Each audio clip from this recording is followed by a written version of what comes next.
খাদিজার বুঝতে আর বাকি নয়। এই ধরনের যে বিবরণগুলি আমি শুনলাম, সে নিশ্চয়ই ভাগ্যবান পুরুষ হবে। মা খাদিজা তার জন্য পাগল পারা হয়ে গেল। তার বান্ধবীদের দ্বারা প্রস্তাব দিল, আমি এই মোহাম্মদকে আমি বিবাহ করতে চাই। বলেন না সুবহানাল্লাহ। চাচার কাছে, আবু তালেবের কাছে গিয়ে যখন বললেন, চাচা আবু তালেব বলেন, আমি তার মহারানা দিব, আমি নিজে আমার ভাতিজার খুতবা পড়ব। জোরে বলেন সুবহানাল্লাহ। নিজেই চাচা তার সঙ্গে বিবাহে আবদ্ধ করে দিলেন। জোরে বলেন সুবহানাল্লাহ। কিন্তু এই ভাষাগুলি দেখেন, মা খাদিজা নিজেই তার জন্য পাগল হলেন। সমস্ত সম্পদ তার কুদরতে পায়ে ঢেলে দিলেন। সব কিছুর মালিক নবী মুহাম্মদুর রাসূলুল্লাহ সাল্লাল্লাহু আলাইহি সাল্লামকে বানায় দিলেন। বলেন সুবহানাল্লাহ। এমন একটা সুবর্ণ পুরুষ সে চিনে ফেলেছে, নিশ্চয়ই বড় ভাগ্যবান এবং দামি মানুষ তার জন্য পাগল হয়ে গেছে। বলেন না সুবহানাল্লাহ। কিন্তু এই কথাগুলি অনেক জায়গায় দেখা যায় এই মা খাদিজার ব্যাপারে অন্যভাবে কথা বলে। কথা বলেন ঠিক কিনা? যে সম্মান পাওয়ার যোগ্য তাকে সম্মান অবশ্যই দিতে হবে। কথা বলেন ঠিক কিনা? শোনো শোনো চরলোটা খালাবাসী, শোনো দিয়া মন, ভালো লাগলো আপনাদের এই মাহফিল আয়োজন। হায়রে ভালো লাগলো আপনাদের এই মাহফিল আয়োজন। এই মাহফিলের সভাপতি মুসলিম উদ্দিন তাই, এই মাহফিলের প্রধান বক্তা মুস্তফা আল হুসাইন তাই, আরো আছে জাকির হোসেন, দেখতেছেন সবাই। কথা বলেন ঠিক কিনা? শোনো শোনো চরলোটা খালাবাসী, শোনো দিয়া মন, ভালো লাগলো আপনাদের এই মাহফিল আয়োজন। হায়রে ভালো লাগলো আপনাদের এই মাহফিল আয়োজন। এই মাহফিলে রানেওয়ালা মুসলমান সবাই। কথা বলেন ঠিক কিনা? আওয়াজ দিয়ে বলতে হবে ঠিক কিনা? এই মাহফিলে রানেওয়ালা মুসলমান সবাই, কারো গায়ে চর্ম নাই আর তবলিগ লেখা নাই। হায়রে কারো গায়ে চর্ম নাই আর তবলিগ লেখা নাই। এই মাহফিলে রানেওয়ালা মুসলমান সবাই, কারো গায়ে আওয়ামী লীগ আর বিএনপি তো নাই। সবাই আমরা আল্লাহর গোলাম। কথা বলেন কার গোলাম? জবান বলেন কার গোলাম? সবাই আমরা আল্লাহর গোলাম, জান্নাত যেতে চাই। কারা কারা জান্নাত যাইবেন হাতে লারা দেন সবাই। কারা কারা জান্নাত যাইবেন আল্লাহু আকবার বলেন সবাই। ভালো লাগলো কিনা? তো আজকে যারা মাহফিলের ব্যবস্থা করেছেন, এই মাহফিলে আমরা দূর দূরান্ত থেকে, বিভিন্ন মাকাম থেকে রব্বে কাবা আমাকে আপনাকে পছন্দ করে এই দোকানপাট দুনিয়ার সমস্ত ঝুট ঝামেলা থেকে উপেক্ষা করে আল্লাহ তাআলা আমাকে আপনাকে এ জান্নাতি পরিবেশে কবুল করেছেন। এজন্য আমরা সেই মহান মুনিব, সেই মহান সত্তা আল্লাহ পাক রব্বুল আলামিনের দরবারে প্রাণ উজাড় করে জোরে এবং সরে মুখ ভরে কালিমাত শুকর জ্ঞাপন করছি আলহামদুলিল্লাহ। এই আওয়াজ হবে না? বলেন আলহামদুলিল্লাহ। আর জবান খুলে আলহামদুলিল্লাহ। আমি আপনাদের সম্মুখে, আপনাদের খেদমতে মহাগ্রন্থ ঐশী কালামের থেকে ছোট একটি আয়াত পেশ করেছি, যে আয়াতটি আজকেও ইমাম সাহেব ইশার নামাজে প্রথম রাকাতে তেলাওয়াত করেছেন। সূরাতুল আম্বিয়ার শেষ 107 নম্বর আয়াত। কথা বলেন ঠিক কিনা? তে পৃথিবীতে আল্লাহ পাক রব্বুল আলামিন যত মানুষ পাঠিয়েছেন, যত নবী পাঠিয়েছেন, আল্লাহ তাআলা 1,24,000 নবী এবং রাসূল এই দুনিয়াতে পাঠিয়ে দিয়েছেন। তার মধ্যে আল্লাহ পাক রব্বুল আলামিন 25 জন নবীর নাম মহাগ্রন্থ ঐশিক আলমের ভাষায় আল্লাহ পাক রব্বুল আলামিন উল্লেখ করে দিয়েছেন। বলেন না সুবহানাল্লাহ, আরো জবান করে সুবহানাল্লাহ। এই 1,24,000 নবী এবং রাসূলের মধ্যে একজন নবীর চারিত্রিক সার্টিফিকেট দিয়েছেন আমার আল্লাহ। কে দিয়েছেন বলেন? সেই নবী নাম কি বলতে পারবেন? বলেন না কি নাম? মুহাম্মদুর রাসূলুল্লাহ সাল্লাল্লাহু আলাইহি ওয়াসাল্লাম। তিনি হলেন উম্মতের কান্ডার, রহমতের ভান্ডার, পাপীদের জামিনদার, মক্কাওয়ালা নবী, মদিনাওয়ালা নবী, সম্রাট নবী, বিশ্বর সবার সভাপতি, সমস্ত নবী রাসূলের মাথার মুকুট, সাইয়্যিদুস সাখালাইন, ইমামুল মুরসালিন, আখতাবে নবুয়ত, শাহেনশাহে রিসালাত, সেই বিশ্বনবী। সকলে আমরা তার প্রতি একবার দুরূদ প্রেরণ করি সাল্লাল্লাহু আলাইহি ওয়াসাল্লাম। এই আওয়াজ হবে না? বলেন না সাল্লাল্লাহু আলাইহি ওয়াসাল্লাম। দেখেন, এই পৃথিবীতে যদি আমার আপনার পয়গম্বরের সিরাতের আলোচনা করা হয়, দেখবেন নবী করিম সাল্লাল্লাহু আলাইহি ওয়াসাল্লামের সিরাত শোনার পরে একটা মানুষ তার জিন্দেগি অর্থাৎ অন্ধকার জগৎ থেকে সে আলো ফিরে পাবে। বলেন না সুবহানাল্লাহ। একটা ব্যক্তি যদি নবী করিম সাল্লাল্লাহু আলাইহি ওয়াসাল্লামের সিরাত নিয়ে আলোচনা করে, ওই ব্যক্তি কখনো অন্যায় করতে পারে না। কথা বলেন ঠিক কিনা? ওই ব্যক্তি কখনো চুরি করতে পারে না। কথা বলেন ঠিক কিনা? ওই ব্যক্তি কখনো মদ খেতে পারে না। নবীর সিরাত যদি সামনে রাখে, নবীর সুন্নাহ যদি সামনে রাখে, ওই ব্যক্তি কখনো অন্যায়, অপরাধ কোনো কিছুই সমাজের মধ্যে করতে পারে? বলেন পারে? পারে না। এজন্য আমরা দেখা যায় বিভিন্ন জায়গায় আলোচনা হয়, নবীর সিরাত নিয়ে আলোচনা অনেকেই করতে চায় না। কারণ সিরাত নিয়ে আলোচনা করলে দেখা যায় আপনার এই জায়গায় তো নবীর জন্ম, নবীর জীবনী, তার আখলাক, তার চরিত্র, এগুলো নিয়ে আলোচনা। কিন্তু মিলাদে যদি চলে যায়, দেখা যায় মিলাদের মধ্যে খাওয়া দাওয়াটা ভালো হয়। কথা বলেন ঠিক কিনা? কোন রকম মিলাদ পড়ে খাওয়া দাওয়া করে মাশাআল্লাহ চলে আসে। কিন্তু সিরাত যদি শুনতে যায়, তখন দেখা যায় আমার আপনার পয়গম্বর তিনি তার জীবনটা কিভাবে পরিচালনা করেছে, নামাজ কিভাবে করেছে, শিশুবেলা কেমন চালিয়েছে, তার রাষ্ট্র কিভাবে চালিয়েছে, তিনি দুর্নীতি করেন নাই। হিন্দু, খ্রিস্টান, বৌদ্ধ, নাসারা, আপনার আরজু, অনারজু, আগা, কুটি যারা আছে না কেন, সকলেই ওই মুহাম্মদুর রাসূলুল্লাহ সাল্লাল্লাহু আলাইহি ওয়াসাল্লামের সিরাত পড়ে তাকে আল আমিন নাম উপাধি দিয়েছে। বলেন না সুবহানাল্লাহ। তাহলে এই সিরাতটা আমার আপনার প্রত্যেকের জীবনে প্রয়োজন আছে কিনা ভাই? বলেন, কথা বলেন, আছে কিনা? এই সিরাতটা যদি আমরা সামনে আনি, তাহলে দেখা যাবে আমাদের প্রত্যেকের জীবনটা পরিবর্তন হয়ে যাবে, প্রত্যেকের ঘরের মধ্যে শান্তি আসবে, প্রত্যেকের ঘরের মধ্যে দেখবেন স্বামী স্ত্রী মিল, মহব্বত, ভালোবাসা, ছেলে সন্তান, দ্বীনের শিক্ষা সব কিছু পাবে নবীর সিরাতের মাধ্যমে। বলেন না সুবহানাল্লাহ। তাহলে আমরা এই সিরাত অর্জন করতে চাই কি চাই না? কথা বলেন।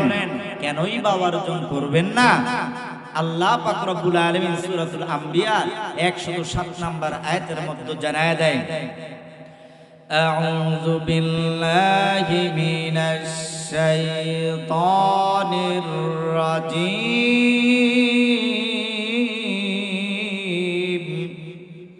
বিসমিল্লাহির রাহমানির রাহিম,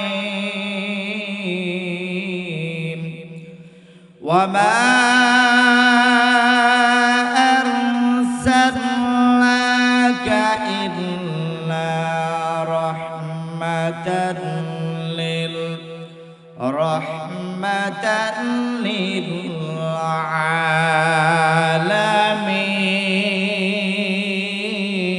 আলামিন। বলেন আল্লাহু আকবার। হে দুনিয়ার মানুষ, আল্লাহ পাক রব্বুল আলামিন জানা দেয় হে দুনিয়ার মানুষ, তোমাদের মাঝে আমার হাবিবকে পাঠায় দিলাম। শুধু আমাদের মাঝে নয়, তামাম পৃথিবীর জন্য যত নবী আছে, যত জীব আছে, পাহাড় পর্বত নবমণ্ডল ভূমণ্ডল যা কিছু রয়েছে সকলের জন্য আল্লাহ পাক রব্বুল আলামিন মুহাম্মদুর রাসূলুল্লাহ সাল্লাল্লাহু আলাইহি ওয়াসাল্লামকে রহমত স্বরূপ পাঠায় দিলেন। বলেন সুবহানাল্লাহ। আমার নবী উম্মতের কান্ডার, রহমতের ভান্ডার, পাপীদের জাবিনদার, মক্কাওয়ালা নবী, মদিনাওয়ালা নবী, সম্রাট নবী, বিশ্বর সবার সভাপতি, সমস্ত নবী রাসূলের মাথার মুকুট, সাইয়্যিদুস সাখালাইন, ইমামুল মুরসালিন, আখতাবে নবুয়ত, শাহিনশাহে রিসালাত, সেই বিশ্ব নবীকে আল্লাহ পাক রব্বুল আলামিন আমাদের জন্য রহমত স্বরূপ পাঠায় দিলেন। বলেন না সুবহানাল্লাহ। আরে জবান বলেন সুবহানাল্লাহ। হে দুনিয়ার মানুষ, তাকায় দেখো আল্লাহ রাসূল সাল্লাল্লাহু আলাইহি ওয়াসাল্লাম হাদিস শরীফের মধ্যে এই কথা জানায় দেন। আন জাবিরিন রাদিয়াল্লাহু তাআলা আনহু قال قال رسول الله صلى الله عليه وسلم إن خير الحديث كتاب الله وخير الهدي هدي محمد رسول الله صلى الله عليه وسلم। জোরে বলেন সুবহানাল্লাহ। জাবের রাদিয়াল্লাহু তাআলা আনহু বর্ণনা করেন, এই পৃথিবীর মধ্যে সর্বোত্তম বাণী হলো, সর্বোত্তম কথা হলো আল্লাহ তাআলার কথা। বলেন না সুবহানাল্লাহ। কার কথা বলেন? সর্বোত্তম বাণী কার? আল্লাহর। বলেন না কার? আল্লাহর। আর সর্বোত্তম চরিত্র হলো নবী মুহাম্মদুর রাসূলুল্লাহ সাল্লাল্লাহু আলাইহি ওয়াসাল্লামের। বলেন সুবহানাল্লাহ। মুসলমান, নবীর চরিত্র, নবীর আখলাক, যে চরিত্র যে সুন্দর, আল্লাহ পাক রব্বুল আলামিন তাকে যে খুলুকে আযীম দান করেছেন, আল্লাহ তাআলা কোরআনে কারীমের মধ্যে জানায় দিয়েছেন, ওয়া ইন্নাকা লাআলা খুলুকিন আযীম।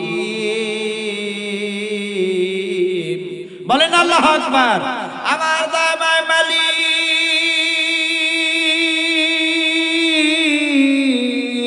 আল্লাহ পাক রব্বুল আলামিন জানায় দেয়, আমার হাবিবের চারিত্রিক সার্টিফিকেট আমি আল্লাহ পাক রব্বুল আলামিন দিয়েছি। বলেন সুবহানাল্লাহ।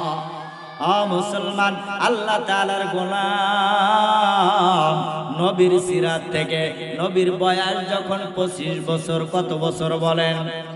বলেন না কত?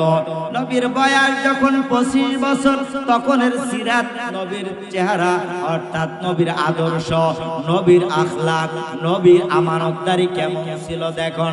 মক্কার মধ্যে যখন ওই ধনাঢ্য মহিলা মা খাদিজাতুল কুবরা তিনি ব্যবসা করতেন, তার ব্যবসার মধ্যে এত টাকা পয়সা, মহিলা মানুষ তো সব জায়গায় যেতে পারে না, কথা বলেন ঠিক কিনা? তিনি চিন্তা করলেন আমার ব্যবসাটা পরিচালনার জন্য একজন ম্যানেজার দরকার, দায়িত্ববোধ যার রয়েছে, চরিত্র যার ভালো, আমানত যার ভালো, তাকে তো দরকার। তিনি জানতে পারল বর্তমান মক্কার মধ্যে একটা সুদর্শন চেহারার মানুষ যার নাম মুহাম্মদ। বলেন না সুবহানাল্লাহ। তাকে সকলে বিশ্বাস করেন, নাম উপাধি দিল, লকব দিল আল আমিন, সত্যবাদী। জোরে বলেন সুবহানাল্লাহ। তিনি তাকে খুঁজতে লাগলেন। নবী মুহাম্মদুর রাসূলুল্লাহ সাল্লাল্লাহু আলাইহি ওয়াসাল্লামকে মা খাদিজা তার ম্যানেজার হিসাবে গ্রহণ করলেন। বলেন না সুবহানাল্লাহ।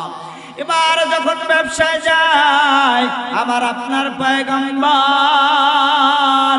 ব্যবসায় যাওয়ার পরে দেখে মাল যত অন্য সময় যত হইতো তার থেকে চৌগুণ চলগুণ বেশি মুনাফা অর্জন হয়। বলেন না সুবহানাল্লাহ। মা খাদিজা আশ্চর্য হয়ে গেল, আমার ব্যবসার জীবনে আমি এত উন্নতি কখনো পাই নাই। কোন সে যুবক সে কি ব্যবসা করে আর কেনই বা এত মুনাফা, এত টাকা কোথার থেকে আসে, নবী মুহাম্মদুর রাসূলুল্লাহ তিনি হলেন ম্যানেজার, আর তাকে পাহারা দেওয়ার জন্য মা খাদিজা একজন গোয়েন্দা সেট করলেন। বলেন না সুবহানাল্লাহ। গোয়েন্দা এবার আমার আপনার পয়গম্বর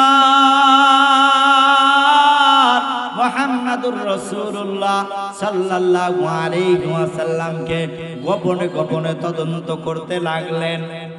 এবার যখন গোয়েন্দা দেখে যে ব্যক্তি এই এলাকার মধ্যে যায়, সম্পদের তার অভাব হয় না, ব্যবসার কোনো অভাব হয় না, বলেন না সুবহানাল্লাহ। এবার যখন ওনার ডিউটি শেষ করে খাদিজা রাদিয়াল্লাহু তাআলা আনহার কাছে এসে রিপোর্ট দিতে শুরু করে, এক নম্বরে গোয়েন্দা রিপোর্ট দেয়, আমি আপনাকে তার ব্যাপারে এই সুন্দর মুহাম্মাদের ব্যাপারে আপনার কাছে কয়টা রিপোর্ট বা দেব। এক নাম্বার রিপোর্ট শুনে নেন, যখন মুহাম্মদ ওই আরবের মাঝে যখন সে রৌদ্রের মধ্যে হাঁটতে থাকে, এমন সময় আসমান থেকে কোথা থেকে কোনো মেঘ দেখা যায় না। এমন সময় মুহাম্মদ যখন রাস্তায় বের হয়, আসমানে এসে মেঘ এসে তার মাথার উপরে ছায়া দেয়, বলেন না সুবহানাল্লাহ। কত সুন্দর আসমান থেকে মেঘ এসে মুহাম্মদুর রাসূলুল্লাহ সাল্লাল্লাহু আলাইহি ওয়াসাল্লামকে ছায়া দেয়, বলেন না সুবহানাল্লাহ। মা খাদিজা বলে, আর কি গুণ দেখেছো? এবার বলে যে যে এলাকার মধ্যে ব্যবসার জন্য যায়, 2 দিন 4 দিন 5 দিন থাকে, ওই এলাকার মধ্যে থেকে যখন স্থানান্তরিত হয় অন্য এলাকার মধ্যে যাইতে চায়, এমন সময় ওই এলাকার মধ্যে যেই সমস্ত মানুষ তার সঙ্গে ব্যবসা বাণিজ্য করে, এলাকার মানুষগুলি এমন ভাবে ক্রন্দন করে, নিজের সন্তান মারা গেলে মানুষ যেমন হাউমাউ করে কাঁদে, মুহাম্মদ ওই এলাকা থেকে ব্যবসা ছেড়ে যাওয়ার সময় ওইভাবে হাউমাউ করে মানুষগুলি কাঁদে। আরে বলেন না সুবহানাল্লাহ। এবার গোয়েন্দা বলে, আর কয়টা আপনাকে বলবো? যে এলাকার মধ্যে সে যায়, যেই জায়গায় অবস্থান করে, যেই জায়গায় মরা গাছ রয়েছে, মরা গাছগুলি তাজা হইয়া আমার আপনার ওই মুহাম্মদকে তাজা গাছ, মরা গাছ তাজা হইয়া মুহাম্মদকে ছায়া দেয়, বলেন না সুবহানাল্লাহ। মা খাদিজা এরকম কিছু বর্ণনা শোনার পরে পাগল হয়ে গেলেন। কারণটা হলো, দেখেন, যারা জ্ঞানী তারা অল্পতেই বোঝে, কথা বলেন ঠিক কিনা? জ্ঞানী যারা বোঝে তারা শুধু ইশারায়, অবুঝ পাপী নাদানের বোঝাবে কি আছে কোথায়। তরকারির মতো তরকারি হইলে অল্প জালে সেজে, মানুষের মতো মানুষ হইলে 2-1 কথায় বোঝে। ক্ষেত গুণে তার ফসল ভালো, মা গুণে তার জি, বাপ গুণে তার বেটা ভালো, মা গুণে তার জি। হইয়াছে না মরিয়া গেলে আর কি কইবে মা, মায়ের মনে রইয়া যায় যে চিরদিনের ঘা। নদীর এপার ভাঙ্গে ওপার গড়ে, এই তো নদীর খেলা। সকাল বেলার বাদশারে তুই ফকির বেলা, ফকির সন্ধ্যা বেলা, কথা বলেন ঠিক কিনা? মা খাদিজার বুঝতে আর বাকি নয়। এই ধরনের যে বিবরণগুলি আমি শুনলাম, সে নিশ্চয়ই ভাগ্যবান পুরুষ হবে। মা খাদিজা তার জন্য পাগল পারা হয়ে গেল। তার বান্ধবীদের দ্বারা প্রস্তাব দিল, আমি এই মুহাম্মদকে আমি বিবাহ করতে চাই, বলেন না সুবহানাল্লাহ। চাচার কাছে, আবু তালেবের কাছে গিয়ে যখন বললেন, চাচা আবু তালেব বলেন, আমি তার মহারানা দিব, আমি নিজে আমার ভাতিজার খুতবা পড়ব, জোরে বলেন সুবহানাল্লাহ। নিজেই চাচা তার সঙ্গে বিবাহ আবদ্ধ করে দিলেন। জোরে বলেন সুবহানাল্লাহ। কিন্তু এই ভাষাগুলি দেখেন মা খাদিজা নিজেই তার জন্য পাগল হলেন, সমস্ত সম্পদ তার কুদরতে পায়ে ঢেলে দিলেন। সব কিছুর মালিক নবী মুহাম্মদুর রাসূলুল্লাহ সাল্লাল্লাহু আলাইহি সাল্লামকে বানায় দিলেন। বলেন সুবহানাল্লাহ। এমন একটা সুবর্ণ পুরুষ সে চিনে ফেলেছে, নিশ্চয়ই বড় ভাগ্যবান এবং দামি মানুষ, দামি মানুষ, তার জন্য পাগল হয়ে গেছে। বলেন না সুবহানাল্লাহ। কিন্তু এই কথাগুলি অনেক জায়গায় দেখা যায় এই মা খাদিজার ব্যাপারে অন্যভাবে কথা বলে। কথা বলেন ঠিক কিনা? যে সম্মান পাওয়ার যোগ্য তাকে সম্মান অবশ্যই দিতে হবে। কথা বলেন ঠিক কিনা? কিন্তু সম্মান পাওয়ার যোগ্য সম্মান দিলাম না, অতএব পরক্ষণে দেখা যাবে নিজেই লজ্জিত হবে। কথা বলেন ঠিক কিনা? বলতেছিলাম আর একটু পিছনে চলে যাই, সেটা হলো মরা গাছ তাজা হয়ে নবী মুহাম্মদুর রাসূলুল্লাহ সাল্লাল্লাহু আলাইহি সাল্লামকে ছায়া দেয়। কত আশ্চর্য বিষয়। জোরে বলেন সুবহানাল্লাহ। এই পৃথিবীর বুকে আমার আপনার পয়গম্বরের জন্য গাছ পাগল, পাহাড় পাগল, আসমান পাগল, জমিন পাগল, তামাম পৃথিবীর সব মানুষগুলি তার জন্য পাগল ছিল। বলেন না সুবহানাল্লাহ। আমার আপনার পয়গম্বরের জীবনের থেকে, সিরাত থেকে, যখন তার বয়স ছিল মাত্র 7 বছর, বাবাও নাই, মাও নাই, দাদাও দুনিয়ার থেকে বিদায় হয়ে গেল। চাচা আবু তালেবের কাছে যখন লালন পালন হইতেছিল, আবু তালেব বলে, আমি আমার সন্তানের থেকেও মুহাম্মদকে বেশি মহব্বত করি। বলেন সুবহানাল্লাহ। ভালোবাসেন কে? চাচা আবু তালেব। জোরে বলেন সুবহানাল্লাহ। আমি একদিন সফরে বের হব, এমন সময় আমার ভাতিজা আমার সঙ্গে যাওয়ার জন্য বড় প্রনন্দন করতেছে। কি করব? ভাতিজা একাকে রেখে যাওয়া যায় না। তিনি রওনা দিলেন শামে ব্যবসার উদ্দেশ্যে। যখন শামের দিকে যাইতেছেন, তখন এক এলাকার মধ্যে গিয়ে তাদের যে সমস্ত লোকজন ব্যবসার মাল জিনিস নিয়ে তারা এক জায়গায় বিশ্রাম নিতেছিল। এমন সময় দেখা গিয়েছে আপনার আমার নবী তো আখলাকওয়ালা, চরিত্রওয়ালা, চরিত্র খুলুকে আযীমের চরিত্র দিয়েছেন। কে বলেন? বলেন না কে দিয়েছেন? আল্লাহ দিয়েছেন। বলেন না সুবহানাল্লাহ। তিনি যখন ওই এলাকার মধ্যে আপনার চৌরাস্তার মধ্যে গেলেন, চৌমোহনায়, ওই জায়গায় নবী মুহাম্মদ রাসূলুল্লাহ বড় আদবওয়ালা ছিলেন। সব মানুষদেরকে, মুরব্বিদেরকে গাছের ছায়ায় বসতে দিলেন। বলেন সুবহানাল্লাহ। এই গাছের ছায়ায় বসতে দিলেন। দেখা গেছে একে একে আস্তে আস্তে বসতে দিয়া দেখে নবী মুহাম্মদ রাসূলুল্লাহ গাছের ছায়া শেষ, তিনি পাশে দাঁড়ায় রইলেন। কিন্তু এই গাছটা নবী মুহাম্মদকে ছায়া দেওয়ার জন্য এই গাছটা হেঁটে হেঁটে নবী মুহাম্মদ রাসূলুল্লাহ সাল্লাল্লাহু আলাইহি সাল্লামকে ছায়া দেয়। বলেন না সুবহানাল্লাহ। এই ব্যাপারটা লক্ষ্য করেছেন ওই এলাকার এক ইহুদি, অর্থাৎ আপনার তাওরাতের আলেম। করে বলেন সুবহানাল্লাহ। উনি আশ্চর্য হয়ে গেলেন। তাওরাতের মধ্যে পেয়েছেন যে শিশু নবী মুহাম্মদ শিশুকালে এই গাছের তলে আসবে, এখানে বসবে। বলেন না সুবহানাল্লাহ। বলেন না সুবহানাল্লাহ। তিনি এই জিনিসটা লক্ষ্য করার পরে ঠিকই বুঝতে পারলেন এই হলো সেই আখিরি জামানার পয়গম্বর নবী মুহাম্মদুর রাসূলুল্লাহ সাল্লাল্লাহু আলাইহি ওয়াসাল্লাম। জোরে জোরে বলেন সুবহানাল্লাহ। এবার তিনি আশ্চর্য হয়ে এই যে কাফেলা, এই কাফেলার একটা লোককে জিজ্ঞেস করলেন, এই কাফেলার সর্দার কে? সকলে আবু তালেবকে দেখায় দিল। এবার জিজ্ঞাসা করলাম, ও ইহুদি আলেম, আবু তালেবকে বলল, এই ছোট সন্তানটা মোহাম্মদ নাম তার, তাকে কি আপনি চিনেন? চাচার কাছে জিজ্ঞাসা করে, বলতেছে মার কাছে মামু বাড়ির গল্প, সে তো আমার ভাতিজা আব্দুল্লাহর সন্তান। জোরে বলেন সুবহানাল্লাহ। ইহুদি আলেম বলে, খোদার কসম করে বলি, আপনি তাকে ভাতিজা হিসাবে চিনেন, আপনি এর বেশি চিনেন না।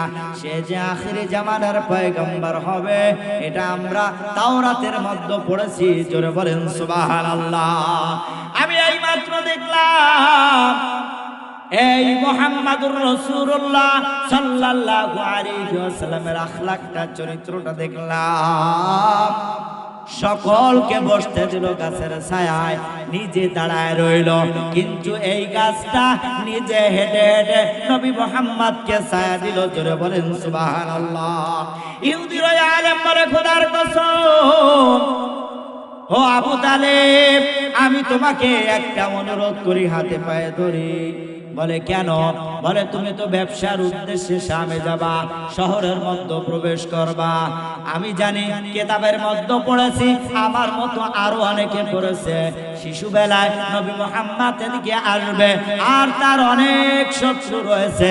তুমি ওই বাজারের দিকে যাবা না, তোমার ব্যবসা মুলতাবি ঘোষণা করে তুমি তোমার মক্কার মধ্যে ফিরে যাও।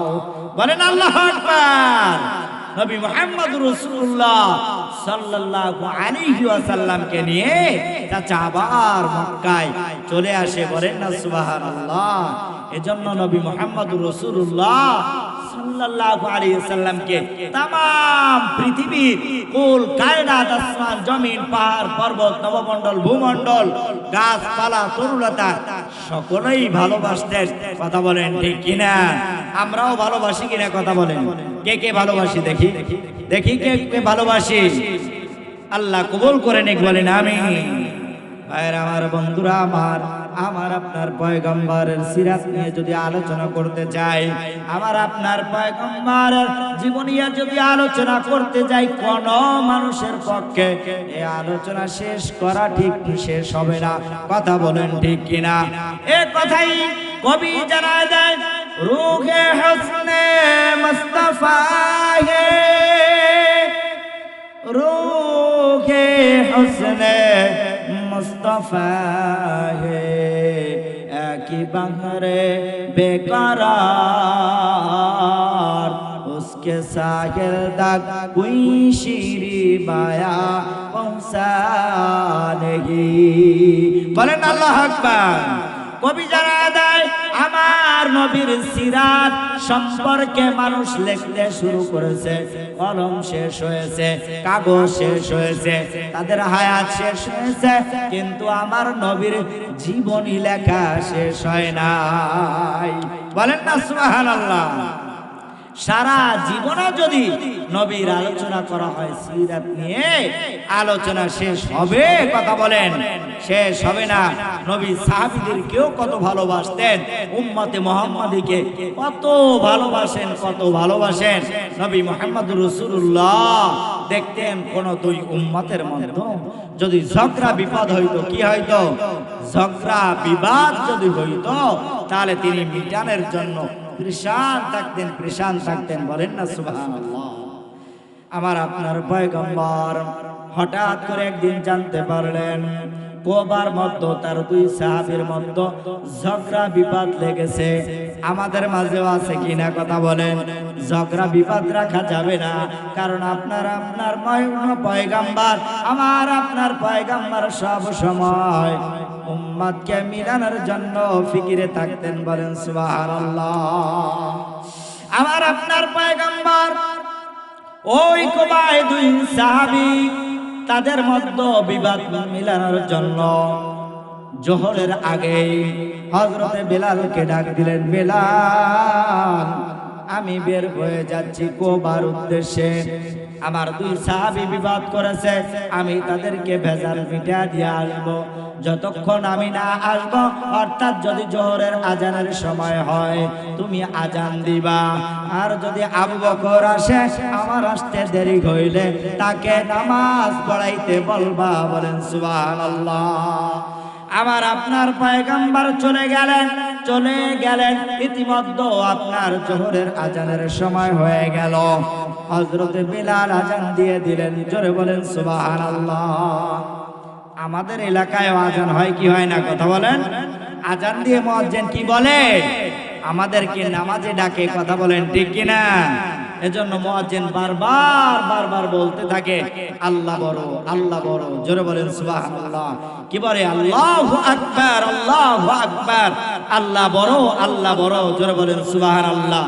আল্লাহ বড়, আল্লাহ বড়। এক আল্লাহর ইবাদত করো। কয় আল্লাহর ইবাদত? বলেন না কয় আল্লাহর ইবাদত? জবান খুলেন না। আল্লাহ বড়, আল্লাহ বড়। এক আল্লাহর ইবাদত করো। 3 ফরজে গোসল করো, 4 ফরজে ওযু করো, 5 ওয়াক্ত নামাজ পড়ো, 6 সিফাতে বয়ান করো, 7 দোজখ ভয়ঙ্কর, মুমিন 8 বেহেশত তোমার জন্য সোনার ঘর। বলেন আল্লাহু আকবার। আজান দিয়ে দিয়েছে এমন সময়, নামাজের সময় হয়ে গেল, কিন্তু অনেক সময় দেখা যাইতো সাহাবীরা নবী না দেখলে পাগল পারা হয়ে যাইতো। বলেন সুবহানাল্লাহ। এমনই একদিন নবীকে দেখতে পায় না, দেখতে পায় না, সাহাবীরা পাগল হয়ে গেল। হযরত আবু হুরায়রা রাদিয়াল্লাহু তাআলা আনহু বর্ণনা করে, আমি এসে যখন নবীকে না দেখতে পেলাম আমি পাগল হয়ে গেলাম। আমি জানতে পারলাম আমার আপনার পয়গম্বর একটা খেজুর বাগানের মধ্যে বসে রয়েছে। বলেন সুবহানাল্লাহ। চারিপাশ থেকে আটকানো ওই জায়গায় আমি আবু হুরায়রা কেমনে যাব, কেমনে যাব? আমি পাগল হয়ে গেলাম। পানির একটা ড্রেন, তার ভিতর থেকে আমি কোন রকম ভিতর থেকে ঢুকে আমার আপনার পয়গম্বরের সামনে গিয়ে আমি উপস্থিত হইলাম। বলেন সুবহানাল্লাহ। নবী মুহাম্মদুর রাসূলুল্লাহ আবু হুরায়রাকে দেখে জিজ্ঞাসা করলো, কি ব্যাপার, তুমি তোমার গায়ে ময়লা কেন?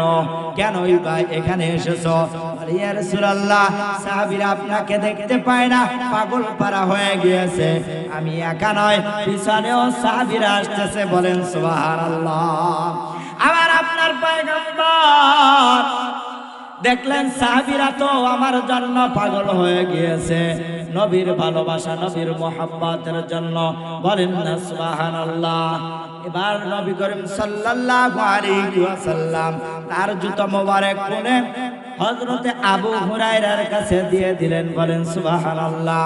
তুমি যা বলো নবীর সঙ্গে আমার কথা হয়েছে এবং নবী জানায় দিয়েছেন, মা বিন আবদিন ক্বালা লা ইলাহা ইল্লাল্লাহ সুম্মা মাত আলা যালিকা ইল্লা দাখালাল জান্নাহ। বলেন আল্লাহু আকবার।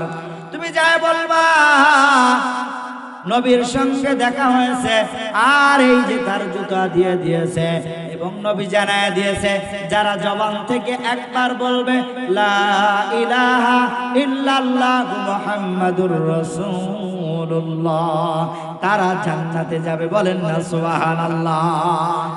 এবার আবু হুরায়রা নবীর জুতা নিয়ে হাঁটতেছে। ট্রেন থেকে বের হওয়ার পরে প্রতিমধ্য দেখা আপনার হযরত ওমর রাদিয়াল্লাহু তাআলা আনহুর সঙ্গে। বলেন না সুবহানাল্লাহ।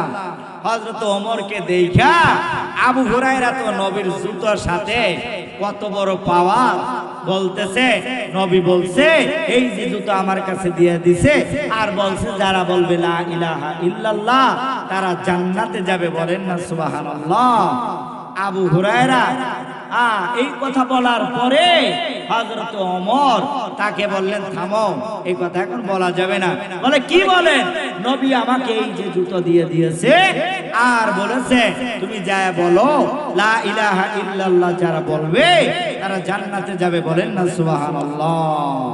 কি বলবে? বলে লা ইলাহা ইল্লাল্লাহ। এবার হযরত ওমর তো মেজাজ, তার ওহিয়ে মেজাজ বলা হয়। আল্লাহ তাআলা এই হযরত ওমরের মেজাজের উপরে আল্লাহ তাআলা কোরআনে কারীমের মধ্যে 21টা আয়াত নাজিল করে দিয়েছেন। বলেন সুবহানাল্লাহ। কত বড় দামি সাহাবী, কত বড় দামি সাহাবী। নবী বলেন আমার পরে কেউ নবী হইলে হযরত ওমর নবী হইতো। বলেন সুবহানাল্লাহ। জবান খুলবেন না সুবহানাল্লাহ। এবার হযরত ওমর আবু হুরায়রাকে এই কথা বলার পরে আবু হুরায়রাকে গলায় একটা ধাক্কা দিয়ে মুখের উপরে ঘুষি দিয়া আপনার ফেলে দিয়েছে। আবু হুরায়রা কাঁদতে কাঁদতে আবার নবীর কাছে গেছে, ইয়া রাসূলুল্লাহ আমি আবু হুরায়রা, আপনি জুতা দিয়েছেন, আমার কাছে বলেছেন যাও গিয়ে বলো লা ইলাহা ইল্লাল্লাহ বলে সে জান্নাতি। কিন্তু হযরত ওমর আমাকে এমন ভাবে ধাক্কা দিয়েছে আমি নিচে পড়ে গেছি। আল্লাহ রাসূল বললেন, ওমর ধাক্কা দিয়েছো? বলে, ইয়া রাসূলুল্লাহ, হ্যাঁ দিয়েছি। আপনি যে তাকে জুতা দিয়েছেন এটা সত্য? আপনি যে বলেছেন লা ইলাহা ইল্লাল্লাহ যারা বলবে তারা জান্নাতে যাবে, এই কথাও সত্য। কিন্তু ইয়া রাসূলুল্লাহ, এই জায়গার মধ্যে আপনার এমন মানুষ আছে মদিনায় যারা দুর্বল ঈমান, এই দুর্বল ঈমান তারা নামাজে আছে, এমন সময় এই কথা বললে অনেকেই নামাজ ছেড়ে দিবে। বলেন না সুবহানাল্লাহ। আল্লাহ রাসূল সাল্লাল্লাহু আলাইহি সাল্লাম আবু হুরায়রাকে বললেন যে হ্যাঁ তাই তো, এমন হবে ওমরের কথা ঠিক আছে। বলেন না সুবহানাল্লাহ। এই কথা বলে দুই সাহাবীকে কি করলেন? পাঠায় দিলেন। আমার আপনার পয়গম্বর ওই যে ওবায় গিয়েছিলেন, মনে আছে? ওবায় গিয়েছেন, ঝগড়া মিটা আসছে, একটু দেরি হয়ে গেছে, কিন্তু আবু বকর নামাজে দাঁড়ায় গেছে। বলেন সুবহানাল্লাহ।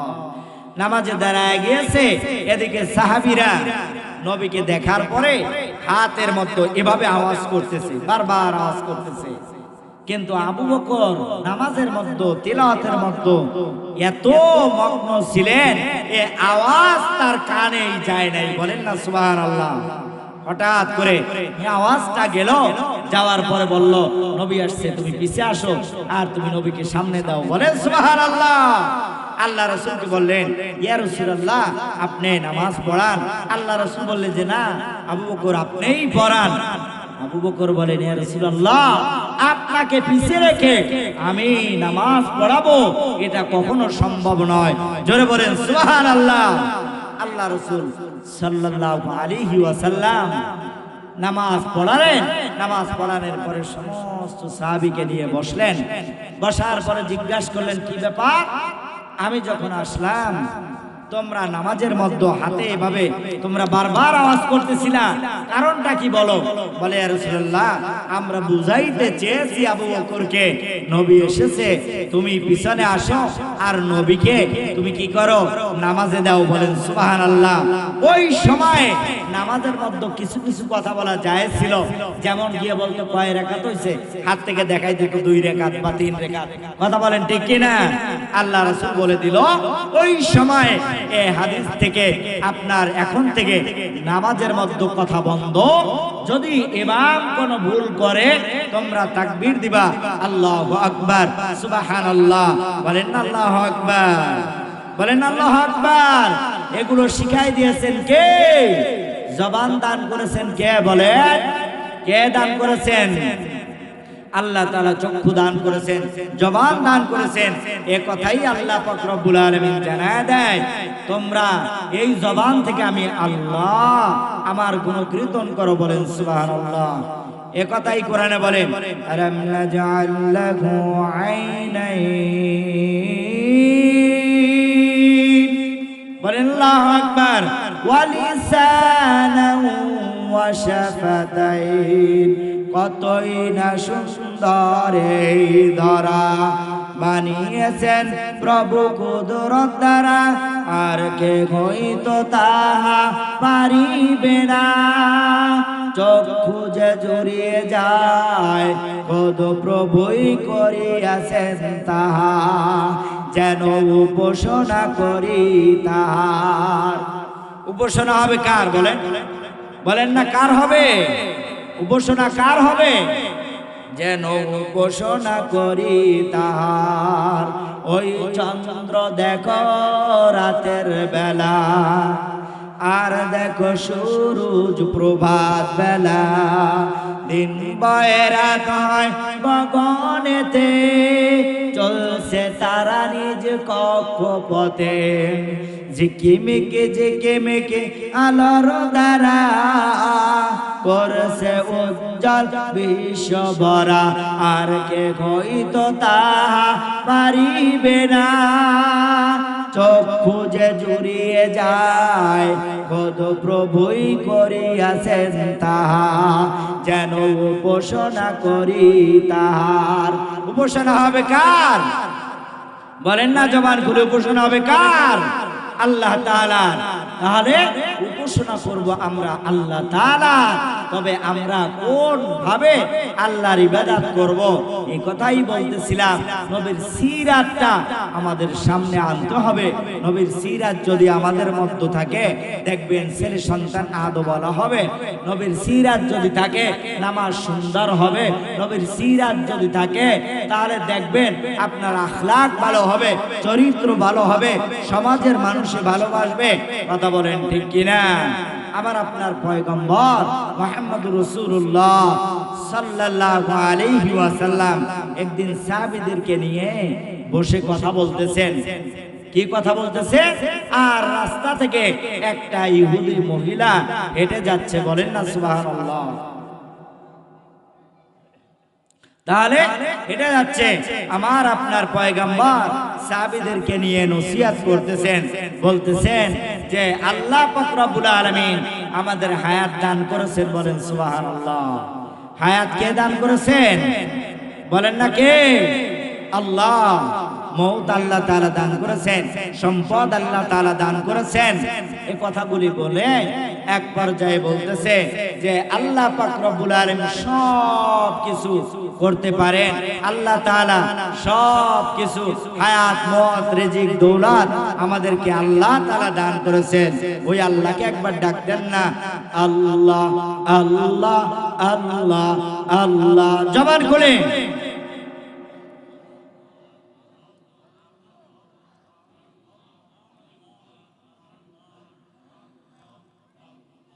আল্লাহ আল্লাহ আল্লাহ আল্লাহ আল্লাহ আল্লাহ আল্লাহ।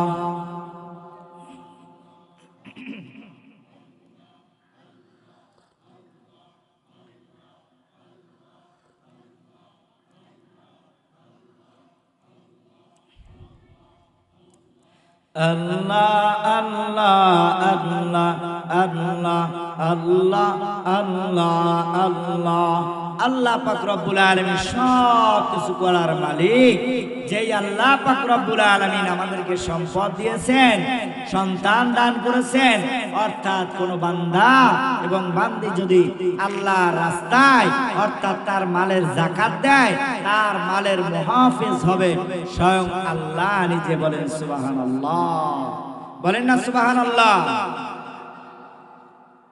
এই কথাটা একটা ইহুদি মহিলা রাস্তা থেকে হেঁটে যাইতেছিল, নবী মুহাম্মদ রাসূলুল্লাহ আল আমিন নবী তার জবান থেকে এই কথাটা শুনেছে। এই ইহুদি মহিলা বাড়িতে গেলেন, যাওয়ার পরে তার যত সম্পদ আছে সব হিসাব করে যাকাত আদায় করে দিলেন, বলেন সুবহানাল্লাহ। এবার তার যত আত্মীয় স্বজন আছে তারা তাকে ডেকে বলে, তুই কি মুসলমান?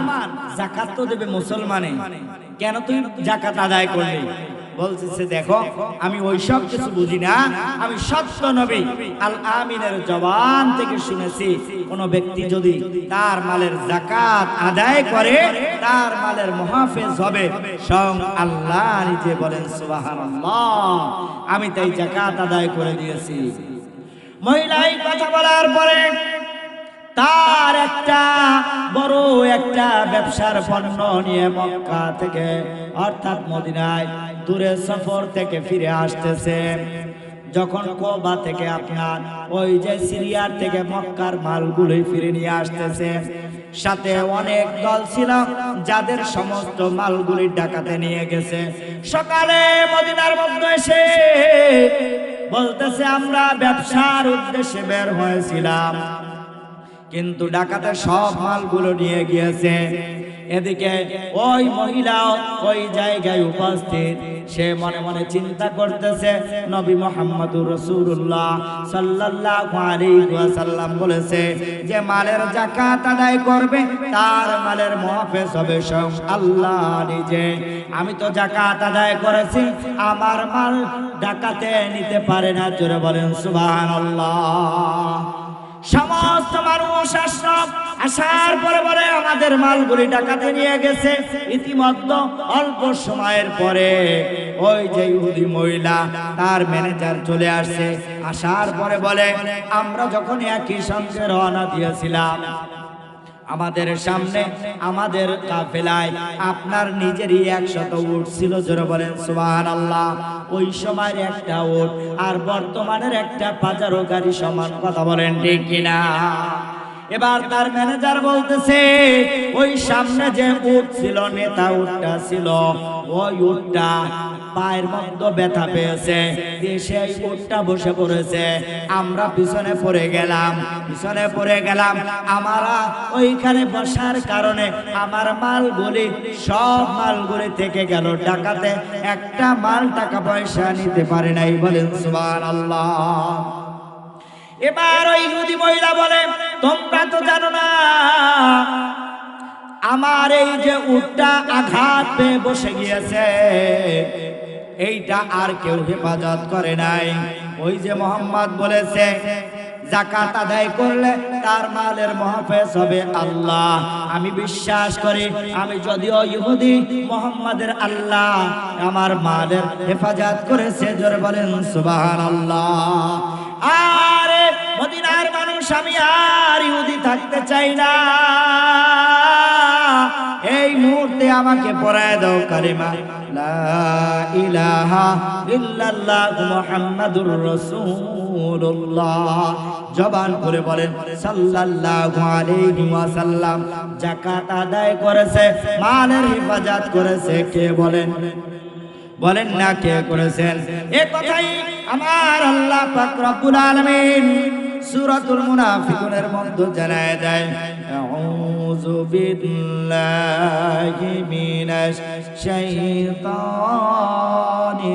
রাজীম, বিসমিল্লাহির রাহমানির রাহিম। ইয়া আইয়ুহাল্লাযীনা আমানু লা তুলহিকুম আমওয়ালুকুম ওয়ালা আওলাদুকুম আন যিকরিল্লাহ। হে দুনিয়ার মানুষ, বড় আশ্চর্যের বিষয়, মজার বিষয় হলো এই জায়গায় দুনিয়াতে গুনাহগার মানুষ আছে কিনা, কথা বলেন। গুনাহগার মানুষ আছে কিনা, কথা বলেন। বেনামাজি আছে কিনা, কথা বলেন। সুদখোর আছে কিনা, কথা বলেন। জিনাখোর আছে কিনা, কথা বলেন। কিন্তু আল্লাহ পাক রব্বুল আলামিন বান্দাকে যখন ডাক দেয়, আল্লাহ পাক রব্বুল আলামিন বান্দাকে ঈমানদার বলে সম্বোধন করে, বলেন সুবহানাল্লাহ। আল্লাহ পাক রব্বুল আলামিন জানায় দেয়, ইয়া আইয়ুহাল্লাযীনা আমানু, জোরে জোরে বলেন সুবহানাল্লাহ। আমার দয়াময় মালিক আল্লাহ পাক রব্বুল আলামিন বান্দাকে ডাক দেয়, হে ঈমানদারগণ, জোরে বলেন সুবহানাল্লাহ, জোরে বলেন সুবহানাল্লাহ। আল্লাহ পাক রব্বুল আলামিন গুনাহগার কেউ ঈমানদার বলে, বেনামাজি কেউ ঈমানদার বলে, চোর কেউ ঈমানদার বলে, ডাকাত কেউ ঈমানদার বলে, আল্লাহ ঈমানদার বলে সম্বোধন করে ডাক দেয়, বলেন সুবহানাল্লাহ। এই আয়াতেই আল্লাহ পাক রব্বুল আলামিন জানায় দেয়, ইয়া আইয়ুহাল্লাযীনা আমানু লা তুলহিকুম আমওয়ালুকুম, হে ঈমানদারগণ, তোমাদেরকে যেন তোমাদের স্ত্রী, ছেলে, ধন সম্পদ তোমাদেরকে আল্লাহর শরণ থেকে গাফিল না করে, বলেন না সুবহানাল্লাহ। আর যদি তোমরা এর উপরে গাফিল হও, ফাউলাইকা হুমুল খাসিরুন, তাহলে তোমরা ক্ষতিগ্রস্তের মধ্যে পতিত হলা।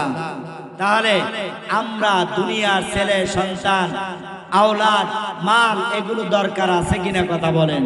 কিন্তু আল্লাহ পাক রব্বুল আলামিন বড় চমৎকার ভাষায় জানায় দেয়, হে দুনিয়ার মানুষ, আমি যে তোমাদেরকে সম্পদ দিয়েছি এটা আমার রাস্তায় ব্যয় করো, বলেন না সুবহানাল্লাহ।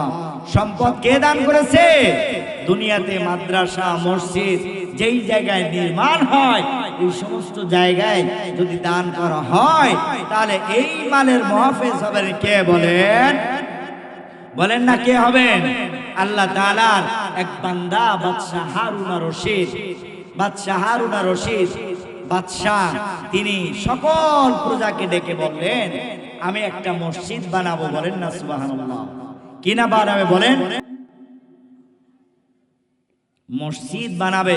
তবে এই মসজিদের মধ্যে কেউ একটা টাকা কোনো কিছু দান করতে পারবে না, আমি একাই বানাবো। বাদশাহ হারুন আর রশিদ এই নিয়াত করে আল্লাহর ঘর বানানো শুরু করে দিলেন। মুসলমান, আল্লাহ তাআলার গোলাম, তাকায়া দেখেন, তাকায়া দেখেন, আল্লাহ পাক রব্বুল আলামিন যাদেরকে ভালোবাসেন, যাদেরকে মহব্বত করেন, আল্লাহ পাক রব্বুল আলামিন এই পৃথিবীতে তাদেরকে ক্ষমতাও দিয়ে থাকেন। কথা বলেন ঠিক কিনা? কিন্তু আমরা আশ্চর্যের বিষয় হলো এখন মাদ্রাসায় সন্তানদেরকে পড়াইতে চাই না। অনেকে ধারণা করে এই ছোটখাটো পড়ালেখা, সামান্য ইমামতি করবে, কয় টাকা বা বেতন পাবে। দেখেন যারা 50,000 টাকা বেতন পায় তাদের থেকেও আপনার সন্তান মাত্র 7,000 টাকা ইমামতি করে পাওয়ার পরে তার জীবন যাপনটা সুন্দর চলতেছে। চালায় কে বলেন? বলেন না কে চালায়? আরে মানুষ এখন বর্তমানে এমন হয়েছে, দেখেন মাদ্রাসায় ছাত্রদেরকে পড়াইতে চায় না। যদিও কেউ কোনো কায়দায় পড়ায়, কিন্তু দেখা যায় মাদ্রাসার বেতন 2 মাস 6 মাস বাকি রাখে কিনা? কথা বলেন। এমনও আছে 3 মাস তারপরে আপনার সন্তান, আমার নিজের অভিজ্ঞতা থেকে বলতেছি, যে 3 মাস বেতন বাকি, বইয়ের টাকা বাকি, সব বাকি। এখন দেবে কোত্থেকে? আর এক জায়গায় ফ্রি ভর্তি পায় ভর্তি করছে। এবার মাদ্রাসা এসে বলতেছে, হুজুর এই সন্তানের বেডিংটা দিয়ে দেন। তার মা বলতেছে, বলে কেন? বলতেছে তার বাবা মারা গেছে। মাশাআল্লাহ, তাহলে সন্তান মারা গেলে আর দাবি থাকে? কথা বলেন। বেতনের দিয়ে দিচ্ছে মাশাআল্লাহ। 2 দিন পরে অন্য ছাত্ররা দেখে যে তার বাবা ঝালমুড়ি বেচতেছে। এই হলো বর্তমান সমাজের কালচার আর মানুষের। কিন্তু মাশাআল্লাহ অনেক পরিবর্তন। এখন অনেকেই বুঝে ফেলেছে এই সমস্ত নুরানি মাদ্রাসাগুলি, এই যে দারুল আরকাম ইবতিদায়ী মাদ্রাসা, এখানে আপনাদের সন্তানরা যারা পড়ে, দেখেন এই বাচ্চাদের অভিজ্ঞতা এমন হয়, আপনার এই বাচ্চাটা পেলে থেকে 3য় শ্রেণী পর্যন্ত পড়লে এই সন্তানটা কারি হয়ে যায়। সে বাংলা শিখতে পারে, আরবি শিখতে পারে, মাসলা মাসাইল শিখে যায়, 60-70টা হাদিস মুখস্থ করে। দেখা যায় এই সন্তানটা ইচ্ছা করলে আপনি তাকে হেফজখানায় দিতে পারবেন, অথবা ইচ্ছা করলে তাকে আপনি স্কুলে যদি পড়ান আপনি শিক্ষাও দিতে পারেন। তার যোগ্যতা এমন তৈরি হয়। কথা বলেন ঠিক কিনা? এজন্য আমাদের সন্তানদেরকে আমরা এই সমস্ত দ্বীনি মারকাজে দিব। রাজি আছি তো ইনশাআল্লাহ? বলেন তো ইনশাআল্লাহ? আল্লাহ কবুল করে নিক, বলেন আমিন। ভাইরা আমার, বন্ধুরা আমার, এবার বাদশাহ হারুন আর রশিদ চিন্তা করলেন, এমন একটা মসজিদ আমি তৈরি করব লিল্লাহ তাআলা, আল্লাহ তাআলার জন্য। কারো কাছ থেকে আমি টাকা নিব না, শুধু মানুষ এসে এই জায়গায় ইবাদত করবে। বাদশাহ হারুন আর রশিদ এই মসজিদটা তৈরি করতে লাগলেন। দেখেন আপনাদের মসজিদটা বাইরে ভিতরে সব জায়গায় টাইলস, সুন্দর পরিবেশ।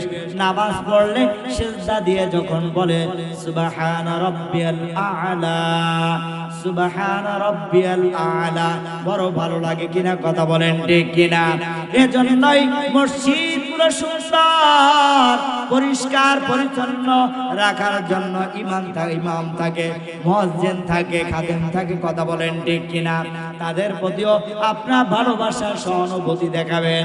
প্রতি বছর চেষ্টা করবেন ইমামের কমপক্ষে কিছু বেতন বাড়ানোর জন্য। রাজি আছি তো ইনশাআল্লাহ? বলেন তো রাজি আছি কিনা? এবার তাকায় দেখেন, যখন বাদশাহ হারুন আর রশিদ মসজিদ তৈরি করলো, এক পর্যায়ে মসজিদ কমপ্লিট হয়ে গেল। কমপ্লিট হওয়ার পরে উনি একদিন ঘুমায় রয়েছে। ঘুমের মধ্যে স্বপ্নে দেখে আল্লাহ পাক রব্বুল আলামিন ফেরেশতাদের মাধ্যমে তাকে স্বপ্নে দেখায়, হে বাদশাহ, তুমি যে মসজিদটা তৈরি করেছো আমার জন্য লিল্লাহ তাআলা, আমি আল্লাহ পাক রব্বুল আলামিন তোমার জন্য জান্নাতের মধ্যে বালাখানা বানায় দিয়েছি। বলেন না সুবহানাল্লাহ? হাদিস শরীফের মধ্যে আমার আপনার পয়গম্বর জানায় দেয়, যারা দুনিয়াতে একটা মসজিদ তৈরি করবে আল্লাহ পাক রব্বুল আলামিন তাদের জন্য জান্নাতে একটা বালাখানা তৈরি করবে। বলেন না সুবহানাল্লাহ। বাচ্চা হারুন রশিদ বলে আমি স্বপ্নে দেখলাম, আমাকে কে যেন বলে চলো আল্লাহ পাক রব্বুল আলামিন তোমার পরে বড় খুশি হয়েছে, তোমার জন্য জান্নাতের ব্যবস্থা করেছে, চলো একটু জান্নাত ঘুরে দেখবা। বলেন না সুবহানাল্লাহ। বলে আমি স্বপ্নের যুগে চলে গেলাম, আমাকে নিয়ে গেল, নেওয়ার পরে দেখি একটা বালাখানা, একটা ঘর তৈরি করা। এই ঘরের গেটের মধ্যে আমি বাদশা হারুন রশিদের নাম লেখা। বলেন না সুবহানাল্লাহ। ও মুসলমান, আল্লাহ তাআলার গোলাম, তাকায় দেখেন, তাকায় দেখেন। এবার আমি ঘর দেখার পরে, নাজ নিয়ামত দেখার পরে বের হলাম। বের হওয়ার পরে আমি দেখি আমার ঘরের সামনে আর একটা সেম টু সেম আর একটা ঘর। বলেন সুবহানাল্লাহ। আমি ওই ঘরে যাইতে চাইলাম, কিন্তু ওই ঘরের দারোয়ান আমাকে বাধা দিল, বলে এটা আপনার ঘর নয়, আপনার ঘর থেকে আপনি বের হয়েছেন। বলেন তাহলে এই ঘরটা কার? বলে তোমার একটা জোগালি অর্থাৎ রাজমিস্ত্রি, তার জন্য আল্লাহ তাআলা এই বালাখানাটা বানায়েছে। বলেন সুবহানাল্লাহ। ওই বালাখানা যার জন্য তৈরি হয়েছে, বাদশা হারুন রশিদ বলে হঠাৎ করে আমার ঘুম ভেঙে গেল, ঘুম ভেঙে গেল। আমি আশ্চর্য হয়ে গেলাম। সমস্ত মিস্ত্রিদেরকে আমি ডাক দিলাম। ডাক দেওয়ার পরে আমি তাদেরকে খানা খাওয়াইলাম। এবার আমি জিজ্ঞাসা করলাম, জোগালি রাজমিস্ত্রি তোমাদের মধ্যে আহাদ নামক কে আছে? বলেন না সুবহানাল্লাহ। ভয় তো আশ্চর্য হয়ে গেল, কেন বাদশা হাত জাগাইতে বলল, আর কেন বা আমাকে এই জায়গায় কেন তিনি একত্রিত করলেন? এবার বলতেছে, বলো তুমি আমার মসজিদের মধ্যে তুমি কোনো কিছু দান করেছো কিনা? বলে বাদশা আপনি তো নিষেধ করে দিয়েছেন, আমার মসজিদে কেউ দান করতে পারবে না।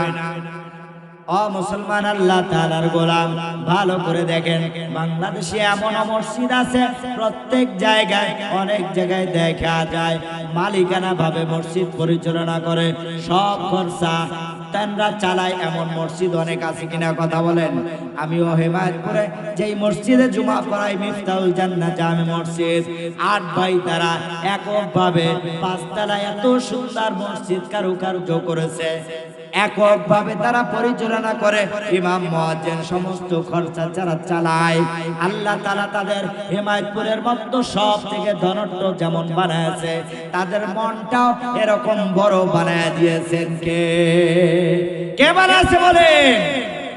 তারা অনেক সময় এইভাবে টাকাও নিত না, কিন্তু আমি বললাম দেখেন অনেক গরিব মানুষ আছে যে 10টা টাকা মসজিদে দিতে চায়, এটা তো তার একটা আবদার, তার একটা হক আছে। এভাবে শুধু জুমার কালেকশনটা করা হয়, বা কেউ যদি ইচ্ছাকৃত ভাবে কিছু দিতে চায় নেয়, কিন্তু জোর কারো কারো কাছে চাওয়া হয় না। তেমনি বাদশা হারুন রশিদ ওই কথা জোগালিকে জিজ্ঞাসা করলো, কি ব্যাপার, তুমি কি মসজিদে কিছু দান করেছো? বলে বাদশা আমার বাবার সম্পদ, আমার বাবার যে সম্পদটা আছে ওর সূত্রে আমি যেটা পেয়েছি, ওই বাবার ওই জায়গাটা আমি একটা খনন করতেছিলাম, একটা পিরামিড বানতেছিলাম। ওই খনন করার পরে ওই জায়গা থেকে আপনি যে পাথর, সাদা পাথর দিয়ে মসজিদটা নির্মাণ করতেছেন, আমি ওই জায়গায় মাটির মধ্যে 3টা পাথরের খণ্ড আমি পেয়েছি। আমি রাত্রবেলা আমি চুরি করে, অর্থাৎ আমি রাত্রবেলা গোপনে, আমি মাহজুব হয়ে কেউ আমাকে দেখতে না পায়, আমি এমন সময় এই যে এই 3 টুকরা পাথর আমি আপনার এই মসজিদের মধ্যে ওই পাথরের মধ্যে গিলা দিয়েছি। বলেন না সুবহানাল্লাহ। মুসলমান, আল্লাহ তাআলার গোলাম মাত্র 3 টুকরা পাথর তিনি মসজিদে দান করেছেন। কয় টুকরা বলেন? এবার বাদশা হারুন রশিদ বলে, তোমার জন্য আল্লাহ পাক রব্বুল আলামিন তোমার উপর রাজি হয়ে গিয়েছে, তোমার এই দানটাকে তোমার এই দানটাকে বড় পছন্দ করেছে আল্লাহ পাক রব্বুল আলামিন তোমার জন্য জান্নাতের মধ্যে একটা বালাখানার ব্যবস্থা করে দিয়েছে বলেন সুবহানাল্লাহ अल्लाह मुदल दे जो तेरे इश्क के गर्व दायमी रहो मत की तेरे उस पे नजर हो दिल दे के तेरे इश्क में हाल हो उसका माशर का अगर शुरू हो तो बिना खबर हो मादर जो जहाँ गैर खुदा यार नदारे जुज याद खुदा ही से देगर कारे नदारे मायूस नहीं अहले ज़मीन अपने खुदा से तकदीर बदल जाती ही मुस्तर को दुआ से बोलें अल्लाह अकबर এই রিজিক তাকদীর পরিবর্তন করতে পারে কে ভাই বলেন না কে পারে আজকে আপনাদের এই যে দারুল আরকাম মাদ্রাসায় যে মাহফিল দেখেন এত বড় আয়োজন করেছে খরচা মাদ্রাসার বলল কাজ চলতেছে দেখেন এই জায়গাতেও যদি আমরা আল্লাহ তাআলা লিল্লাহ তাআলা একমাত্র আল্লাহকে রাজি খুশি করার জন্য আমার সামর্থ্য অনুযায়ী সামান্য এক দিতে পারি আল্লাহ পাক রব্বুল আলামিন কোরআনে কারীম মধ্যে জানায় দেয় মান জাআ বিল হাসানাতি ফালাহু আশরু আমসালিহা যে আমার রাস্তায় এক দান করবে আমি তাকে 10 দান করব বলেন সুবহানাল্লাহ।